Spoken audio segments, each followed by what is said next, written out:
말라기 2장 17절에서 3장 6절까지의 말씀을 함께 나누겠습니다. 제가 읽겠습니다. 너희가 말로 여호와를 괴롭게 하고도 이르기를 우리가 어떻게 여호와를 괴롭혀 드렸나이까 하는도다. 이는 너희가 말하기를 모든 악을 행하는 자는 여호와의 눈에 좋게 보이며 그에게 기쁨이 된다 하며 또 말하기를 정의의 하나님이 어디 계시냐 함이니라.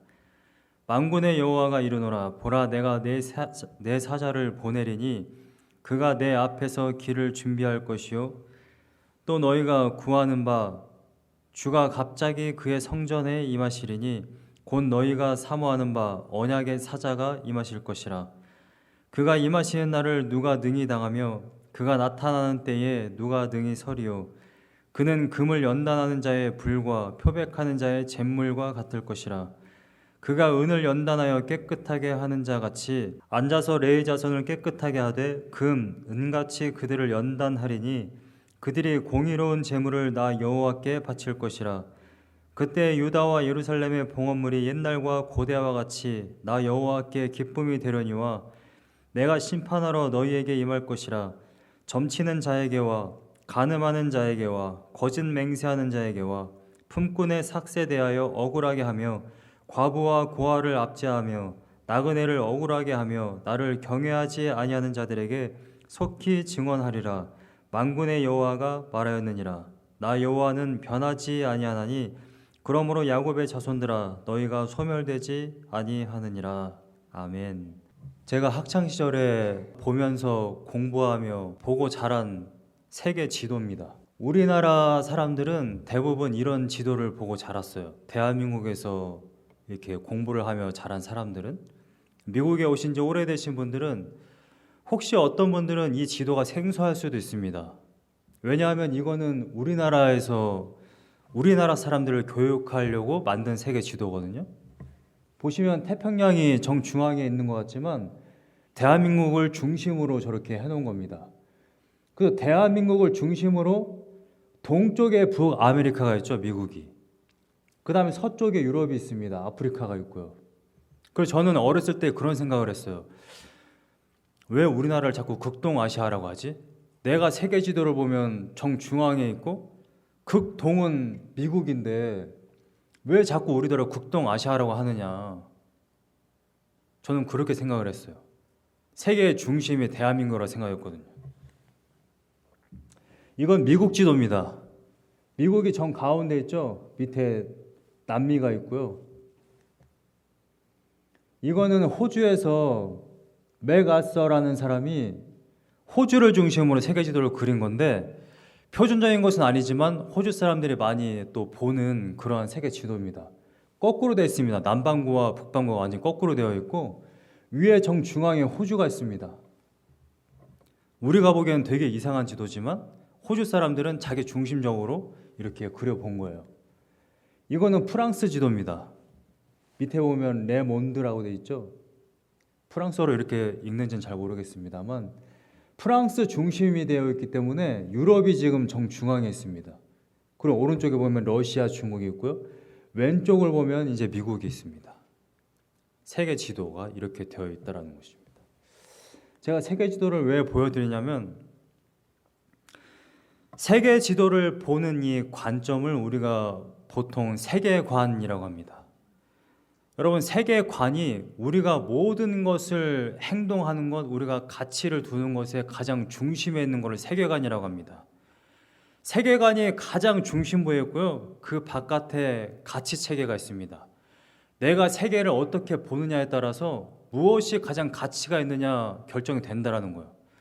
그래서 내가 가장 가치 있는 것이 결정이 되면 나의 행동이 바뀝니다. 그래서 그걸 행동 양식이라고 그래요. 그래서 우리가 어떠한 행동, 내가 어떠한 목적과 어떠한 방향으로 내가 지금 인생을 살아가느냐를 결정하는 것은 결국에는 뭐냐면 우리의 문화가 아니라는 거예요. 행동 양식을 문화라고 말하는데 문화가 아니라 가장 중심에 세계관이 있다는 것입니다. 세계관. 내가 세계를 어떻게 쳐다보느냐, 내가 하나님을 어떻게 생각하느냐, 내가 신앙을 뭐라고 생각하느냐에 따라서 우리들의 행동이 바뀐다는 겁니다. 여러분, 오늘 본문 말씀은 하나님을 지금 이스라엘 백성이 어떻게 생각하는지를 지금 보여주는 겁니다. 2장 17절 말씀을 보세요. 너희가 말로 여호와를 괴롭게 하고도 이르기를 우리가 어떻게 여호와를 괴롭혀 드렸나이까. 오늘 본문에서 공소제기하는 것은 이겁니다. 하나님이 지금 이스라엘 백성에게 이렇게 이야기하는 겁니다. 너희들은 나를 괴롭혔어. 한글 개역개정이 굉장히 번역을 잘 해놨다고 생각하는데, 영어 성경은 약간 지치게 하다 라는 식으로 이제 번역을 해놨습니다. 다 같은 말이긴 한데 굉장히 하나님을 실증나게 했다, 굉장히 지치게 했다. 이 원어의 뜻은 이런 거예요. 밤낮 없이 수고로이 막 노동을 하면 우리가 완전히 그러기가 됩니다. 그럴 때 쓰는 단어예요. 그러니까 하나님이 지금 굉장히 지쳤고 굉장히 괴로운데 그 이유가 뭐냐면 이스라엘 백성이 하는 말 때문에 그런 겁니다.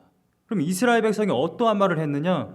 27절 말씀을 이어서 보시면 이는 너희가 말하기를 모든 악을 행하는 자는 여호와의 눈에 좋게 보이며 그에게 기쁨이 된다 하며, 하나님이 모든 악을 행하는 자를 기뻐한대요. 그 다음에 이어서 보시면 또 말하기를 정의의 하나님이 어디 계시냐 하민이라. 지금 이스라엘 백성이 하나님을 괴롭게 했는데 하나님이 왜 괴로우냐? 이스라엘 백성이 이렇게 이야기했다는 거예요. 사실은 제가 하나님을 대상으로 이렇게 얘기하면 절대 안 되지만 제가 요새 표현으로 이렇게 이야기하겠습니다. 이스라엘 백성은 하나님을 이렇게 생각했다는 거예요. 세디스트. 악한 일을 하는 사람을 보고 하나님이 기뻐하네? 라고 생각했다는 것입니다. 누가? 이스라엘 백성이요. 하나님은 사이코패스네. 정의의 하나님이 어디 계시냐? 온 세상에 악이 판을 치는데, 고통이 온 세상 가운데 넘치는데 도대체 정의의 하나님이 어디 있느냐? 이것을 왜 바로잡지를 않느냐? 이스라엘 백성이 지금 이 이야기를 하고 있는 겁니다. 그래서 이스라엘 백성이 한마디로 하나님을 어떻게 이야기하고 있느냐? 우리가 섬겼던 그 하나님, 조상 대대로 섬겼던 그 하나님은 세디스트야. 우리가 섬겼던 그 하나님은 사이코패스야. 누가 죽어도 눈 하나 깜짝 안 하셔. 내가 고통 가운데 계셔도 신경을 안 쓰셔. 온 세상에 악이 판을 쳐도 전혀 일을 안 하시네. 이스라엘 백성은 지금 하나님을 이렇게 생각하고 이렇게 말을 했어요. 그러니까 하나님이 지금 이렇게 말씀하고 있는 겁니다. 나는 너희들이 말하는 것 때문에 너무 괴롭다. C.S. 루이스가 그 책을 썼는데, 고통에 대하여, 그 책에서 C.S. 루이스가 이런 말을 했어요. 사람들이 육체적이든 정신적이든 자신들이 고통이라고 여기는 것은 무엇이 기준이냐? 자신의 경험에 의한 것이다. 이것을 우리가 고통이라고 한다. 이것을 악이라고 한다라는 것입니다. 여러분, 이스라엘 백성은 지금 고통을 겪고 있습니다. 우리도 마찬가지예요. 삶을 살아가면서 때로 고통을 당합니다. 때로는 악한 일들도 봐요. 그러한 일들을 보고 경험했을 때 우리는 그거를 정말 고통스러운 일이야, 정말 악한 일이야 라고 이야기합니다. 이것은 누구도 부정을 할 수가 없어요. 그런데 이런 겁니다. 제가 하나님을 섬기질 않아요. 예를 들어서 저는 부모가 없습니다. 고아예요.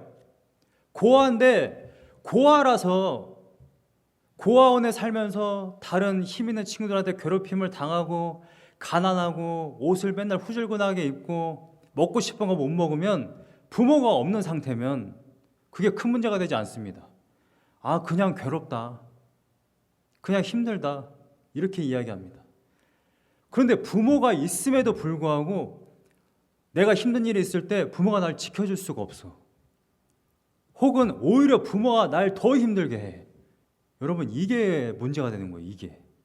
여러분, 우리가 신앙생활하면서 뭐가 문제가 되냐면 하나님이 계신 게 문제가 돼요. 하나님이 계신 걸 알겠어. 조상 대대로 하나님을 섬겼어요. 그런데 하나님이 계시다는 걸 아는데 고통이 있는 거예요. 악이 판을 치는 거예요. 그래서 이스라엘 백성이 하나님을 예배하지 않은 거예요. 그래서 부정과 부패를 저질렀고 조강지처를 버리고 지난주에 나눈 것처럼 다른 이방신의 딸들을 섬겼고요. 자신들이 스스로 살기 위해서. 그런데 모든 그리스도인들이 그렇지는 않아요. 성경에서도 보면 악한 일은 분명히 있습니다. 고통도 있어요. 근데 많은 선지자들이요, 예레미야, 이사야, 다윗도 마찬가지고요. 시편을 보세요. 악한 일을 당했을 때 그 사울이 그 10년 동안 자신을 쫓아다니면서 죽이려고 할 때 다윗이 어떻게 행동을 했습니까? 하나님을 원망했나요? 그렇지 않습니다. 하나님께 오히려 이렇게 기도했어요. 이 악한 것에서 저를 건져주십시오. 저 원수를 대신해서 하나님이 보응해 주십시오. 기도를 했어요. 요한계시록 6장 9절에서 9, 10, 11절 말씀도 보면 순교자들이 지금 죽어 있는 상태, 하늘나라에서 예수 그리스도의 피 때문에 죽은 그 순교자들도 그렇게 기도합니다. 하나님 언제까지 우리들의 피를 보응하시지 않겠습니까? 여러분, 우리가 고통을 당하거나 악한 일을 당했을 때 괜찮아. 하나님 계시니까 무조건 괜찮아. 악한 일을 당했지만 악해도 괜찮아. 저 사람 어차피 지옥 갈 거야. 이렇게 체념하고 가만히 있으라는 이야기는 아닙니다. 그런데 누군가는 악한 일을 보고 고통을 당했을 때 하나님께 기도하는 사람들이 있어요. 하나님, 이 악한 일을 해결해 주세요. 여러분, 기도는 동역입니다. 우리가 기도했을 때 하나님이 들으신다고 하셨거든요. 우리가 기도하지 않으면 하나님이 일하지 않으십니다. 기도는 동역입니다. 우리 삶 가운데 고통이 있어요. 내 주변에 악한 일들이 있습니다. 그럼 기도하면 하나님께서 들으시고 그 일을 해결하십니다. 우리는 그것을 가만히 두고 보라는 이야기는 아니에요. 그런데 이런 사람들이 있다라는 거예요. 이스라엘 백성들처럼. 하나님은 세디스트야.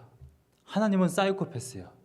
그러면서 원망과 불평만 하고 기도하지 않는 이러한 사람들이 있다라는 것입니다. 여러분, 하나님을 무엇이라고 생각하느냐에 따라 신앙이 달라진다는 거예요. 이걸 세계관이라고 합니다. 하나님은 내가 기도하면 반드시 들으셔. 그러면 하나님께 기도합니다. 그런데 하나님은 내가 기도해도 듣지 않으셔. 악한 일을 행해도 하나님은 그냥 내버려 두시는 분이야. 이렇게 생각하는 사람들은 기도하지 아니하고 하나님께 나아가지 않고 불평과 불만과 결국에는 하나님을 불신하고 하나님을 원망하는 삶 가운데 살게 된다는 것입니다. 저는 여기 계신 켄터키 미션교회 성도님 여러분들은 하나님은 반드시 보응하시고, 할렐루야, 하나님은 반드시 우리를 항상 지키시고 우리를 항상 지켜보시고 우리들에게 가장 좋은 것을 채우시는 분이라는 것을 믿고 나아가는 귀한 성도들이 다 되시길 간절히 소망합니다. 오늘 본문 말씀을 보세요. 3장 5절과 6절 말씀을 보면 내가 심판하러 너희에게 임할 것이라 라고 이야기합니다. 여러분, 누구를 심판한다고 그러는데 되어 있습니까? 5절 말씀을 보면 점치는 자를 심판한대요. 간음하는 자를 심판한대요. 거짓 맹세하는 자를 심판합니다. 품꾼의 삭세 대하여 억울하게 하는 자를 심판합니다. 과부와 고아를 압제하는 자를 심판합니다. 나그네를 억울하게 하는 사람, 하나님을 경외하지 않은 사람들 심판한다라는 거예요. 여러분들이 봐도 하나님을 경외하지 않고 사람들을 압제하는 사람들은 얼마나 악한 사람들입니까? 하나님이 반드시 그건 심판하셔야만 하는 거죠. 6절 말씀을 보세요. 6절 말씀. 나 여호와는 변하지 아니하나니 그러므로 야곱의 자손들아 너희가 소멸되지 아니하느니라. 여러분, 이게 하나님 말씀이에요. 야곱은 처음부터 태중에서부터 하나님이 선택한, 말라기 1장에서 이미 언급한 에서는 아니고 야곱을 선택했다라고 이야기하지 않습니까? 하나님이 선택한 하나님의 백성들은 끝까지 보호하신다라는 것을, 회복하신다는 것을 분명하게 이야기합니다. 이게 하나님 말씀이에요. 여러분, 이스라엘 백성들은 이방신의 딸을 선택해서 왜 그들과 결혼을 했느냐? 왜 하나님을 온전히 예배하지 않았느냐? 하나님의 약속을 믿지 않았기 때문에 그런 거예요. 여러분들, 우리들이 때때로 신앙생활을 한다고 하지만 삶을 살아가면서 때때로 흔들리고 넘어지고 낙망할 때가 언제냐면 바로 이때예요. 이때 하나님의 말씀을 믿지 못할 때. 여러분, 하나님의 말씀을 믿으면 우리는 끝까지 하나님을 섬깁니다. 이스라엘 백성이 왜 하나님을 원망했습니까? 바벨론에 끌려갔다 왔어요. 나라가 망했어요. 하나님이 자기가 선택한 민족의 나라를 망하게 하실 수가 있나? 의심이 들기 시작해요. 바벨론에서 돌아왔어요.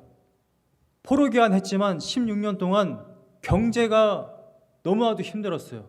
농사를 지으면 짓는 대로 다 흉년이 들었습니다. 의심이 들기 시작하는 거예요. 하나님이 정말 살아계신가? 정말 우리를 책임지시나? 정말 보호하고 계시나? 열심히 일했지만 주머니가 텅텅 비는데 이거 정말 하나님의 뜻이 맞나? 그래, 우리가 잘못한 걸 알아서 성전을 지었어. 성전을 지었는데도 회복이 되질 않네. 여러분, 이러한 일들이 계속해서 반복되면 우리는 의심이 생기기 시작하는 거예요. 그 많은 선지자들이 너희들은 하나님을 섬겨라. 그럼 반드시 회복시키신다. 그런데 의심이 들기 시작하고 하나님의 약속을 믿지 못하게 되는 겁니다. 근데 오늘 본문 말씀의 3장 1절 말씀을 보면 하나님은 반드시 이렇게 말씀하십니다. 만군의 여호와가 이르노라. 만군의 여호와, 온 세상을 다스리는 그 하나님, 그분이 이렇게 이야기하신다는 거예요. 보라, 집중해라. 내 이야기를 한번 들어봐라. 원문에는 보라가 가장 처음에 되어 있습니다. 보라, 내가 내 사자를 보내리니 그가 내 앞에서 길을 준비할 것이요. 여기서 내 사자는 말라기 4장에 가서도 이제 보시게 되겠지만 침례 요한을 이야기하는 겁니다. 예수님이 오기 전에 그 길을 예비하는 내 사자, 내 사자를 보내리니 그가 내 앞에서 길을 준비할 것이요. 또 너희가 구하는 바 주가 갑자기 그의 성전에 임하시리니 너희가 구하는 바, 이스라엘 백성들이 계속해서 구했어요. 다윗과 같은 왕이 다시금 나타나서 우리나라를 부강하게 해줄 그 왕을 우리에게 주십시오. 또 너희가 구하는 바 주가 갑자기 그의 성전에 임하시리니, 지금은 성전에 하나님이 안 계시다라는 거예요. 그의 성전에 임하시리니 곧 너희가 사모하는 바 언약의 사자가 임하실 것이라. 언약의 사자, 하나님이 약속한 그 사자가 임하게 될 것이다 라고 이야기하는 것입니다. 그게 누구예요? 예수님입니다. 예수님이 와야 이야기가 끝나는 거예요. 그런데 2절과 4절 말씀을 보세요. 하나님, 언약의 사자가 임하면 어떠한 일이 발생하느냐? 그가 임하시는 날을 누가 당하며 그가 나타나는 때에 누가 등이 서리요? 예수님이 당도하시면요, 예수님이 드디어 메시아가 오시면 악한 자들은 악한 대로, 그 다음에 하나님을 따르는 자는 하나님을 따르는 자들로 나뉘어지게 되어 있습니다. 예수 그리스도를 중심으로 심판받는 자와 심판받지 않는 자들이 나뉘어지게 돼요. 그래서 이렇게 지금 말라기서는 공포하고 있는 겁니다. 그가 임하시는 날을 누가 당하며 그가 나타나는 때에 누가 등이 서리요? 정말 온 우주의 주인이신 예수님이 이 땅에 오셨을 때에 예수님을 온전히 바라보고 그 안에서 나는 죄인이 아니야, 나는 온전한 사람이야 라고 말할 사람이 누가 있느냐? 지금 이 이야기를 하는 겁니다.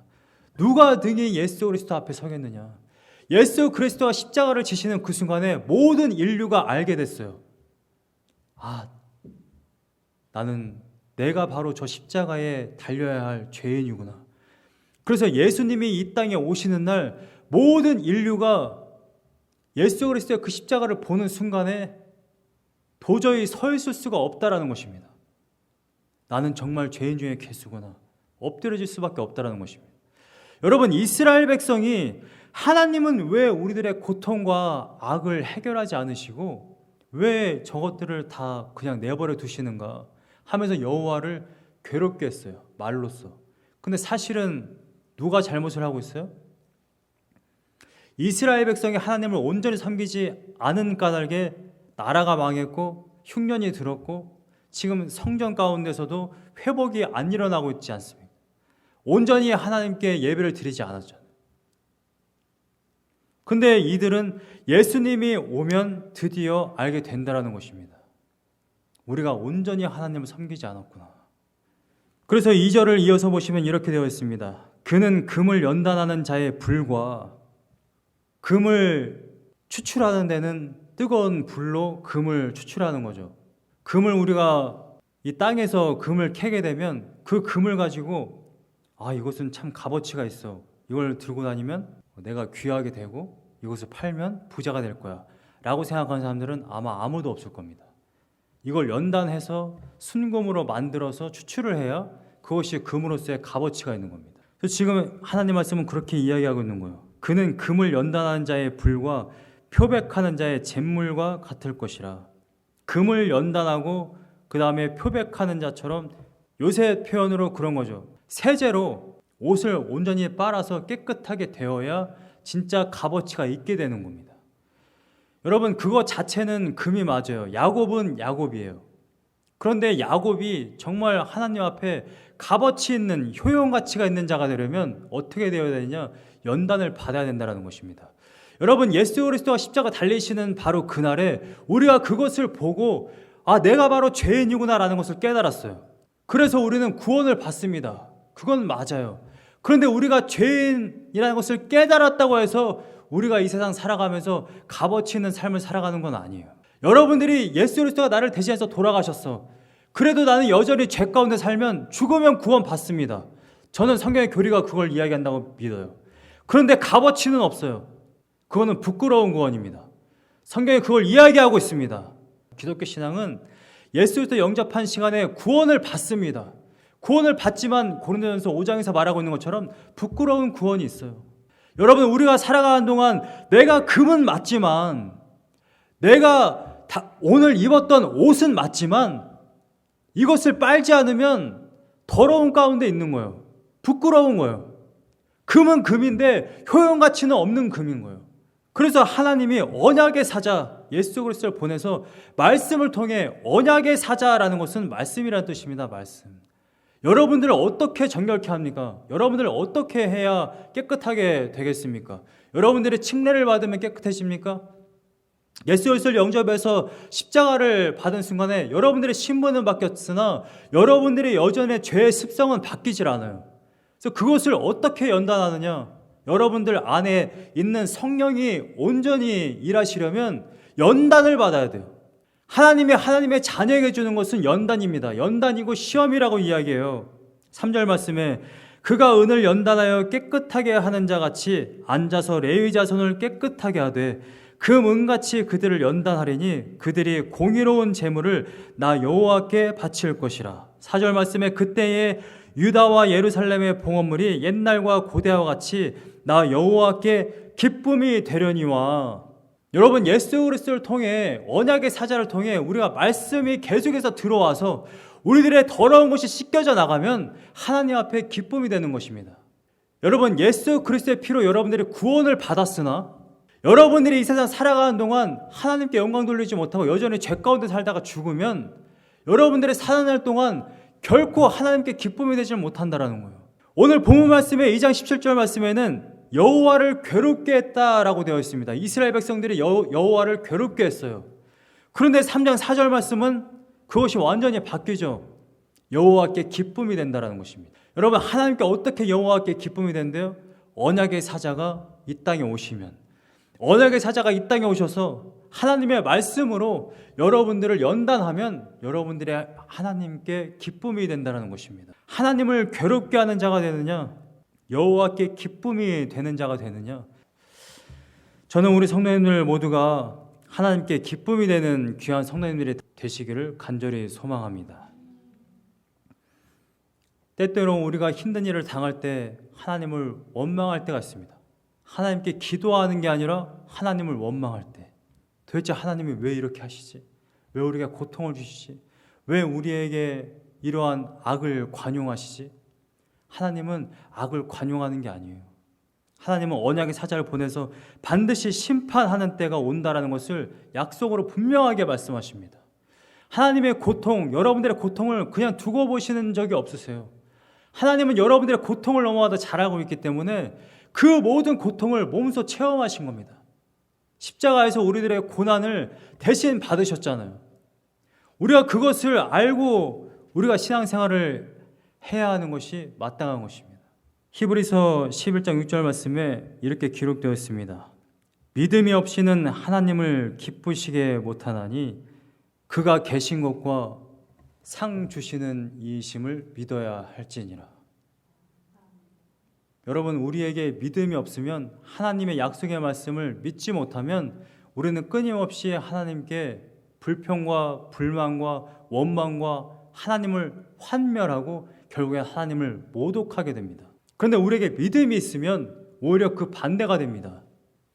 한 2년 전쯤에 우리나라에 굉장히 유명한 드라마가 하나 있었습니다. 스카이 캐슬이라고, 이 굉장히 부자 집이 모여있는 그런 커뮤니티가 있었는데, 자신의 자녀들을 인류 대학에 보내기 위해서 선택한 그 선생님이 있어요. 강남에 굉장히 유명한 선생님이 있는데, 이 선생님이 부모님들한테 그렇게 이야기하죠. 나에게 자식을 맡겼으면 전적으로 저를 믿으셔야 됩니다. 전적으로 나를 믿고 따라오면 이 아이들은 반드시 서울대 갑니다. 이렇게 이야기했어요. 여러분, 믿음은요, 부분적으로 믿어서는 결코 천국에 들어가지 못합니다. 전적으로 믿어야 돼요. 전적으로 믿지를 못하면 우리는 매일마다 흔들려요. 하나님의 약속을 믿으십니까? 하나님의 말씀을 믿으십니까? 네, 하나님은 창세기부터 요한계시록까지 여러분들의 약속을 주셨어요. 여러분, 우리는 지금 교회 이전을 앞두고 있습니다. 저는 어떤 날은 믿음이 없어서 온몸이 녹아내리는 것 같고, 어떤 날은 갑자기 또 믿음이 생겨가지고 평안함이 있고, 여러분들의 삶도 마찬가지예요. 여러분들이 하나님의 말씀을 믿는다면 언제나 승리하시기를 간절히 소망합니다. 내 삶 가운데 고통이 있고 때로 어떤 악한 자들이 우리를 괴롭힌다 할지라도 하나님의 말씀이 나를 지키고 계시고 나를 선하게 이끌고 계신다는 것을 하나님이 창세기부터 요한계시록까지 끊임없이 계속해서 말씀하고 계시기 때문에 여러분들이 담대하시길 원하고 또한 평안하시기를 간절히 소망합니다. 때로 고통이 있으면 이것은 나를 연단하는 거야. 나를 정금과 같이 나오게 하려고 하나님께서 나를 시험하시는 거야. 나를 지금 깨끗하게 표백하고 계시는 거야. 이 하나님의 말씀을 믿고 의지하며 나아가는 귀한 삶이 되시기를 간절히 소망합니다. 제가 서두에 보여드린 것처럼 세계관은 굉장히 중요해요. 우리가 어떻게 보느냐에 따라 세계를 정복할 수도 있고 세계를 방어할 수도 있습니다. 예전에 찰리 채플린이 히틀러 대역을 한 그런 영화가 있었어요. 위대한 독재자. 그런데 그 장면이 찰리 채플린이 이제 히틀러 역할을 하는데 이 세계 지도 풍선을 가지고 막 가지고 놀아요. 왜 세계 지도가 나올까요? 히틀러는 세계 지도를 보면서 생각을 했다라는 것입니다. 어떻게 세계를 정복할 거냐. 세계를 보지 못하면 우리가 어디로 가야 할지 모릅니다. 제가 한 주간 동안 지도를 얼마나 많이 봤는지 몰라요. 교회 건물들 지도가 나오면 그걸 찍어보고 지금 여기서 어느 정도 거리가 되는지, 세인매튜에서 어느 정도 거리가 되는지 거리를 다 재보고 시간이 얼마나 걸리는지 보고, 지금 이게 성도님들 사는 집에서 가까운지 먼지 이걸 다 계산해 봅니다. 이걸 계산해 보려면 지도가 없으면 가능하지가 않은 거예요. 여러분, 우리가 하나님을 정말 만군의 여호와, 온 우주의 주인이신 하나님, 나를 조성하셨고 나를 오늘까지 이끌어 가신 그 하나님, 죽기까지 우리를 사랑하신 그 하나님, 반드시 단 한 번도 변하지 않으시고 우리를 끝까지 보호하시고 인도하시고 약속을 성취하신 그 하나님, 내가 믿는 하나님은 바로 그 하나님이라는 것을 믿으시길 간절히 소망합니다. 분명한 건 이거예요. 성경 어디를 보든지 간에 하나님은 항상 똑같은 말씀을 하세요. 내가 말한 언약의 말씀을 너희들은 믿어라. 믿으면 십계명 지킵니다. 믿으면 이방신의 딸과 결혼하지 않아요. 믿으면 다른 이들을 압제하지 않습니다.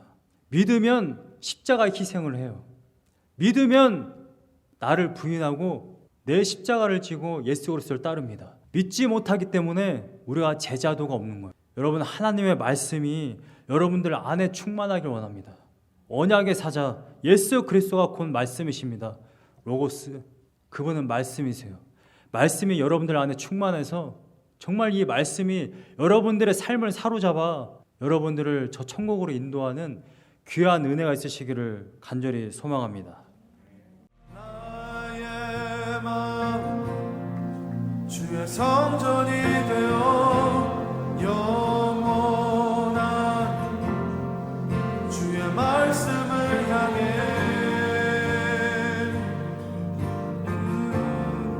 주의 마음 있는 곳으로 나의 삶 주의 말씀을 따라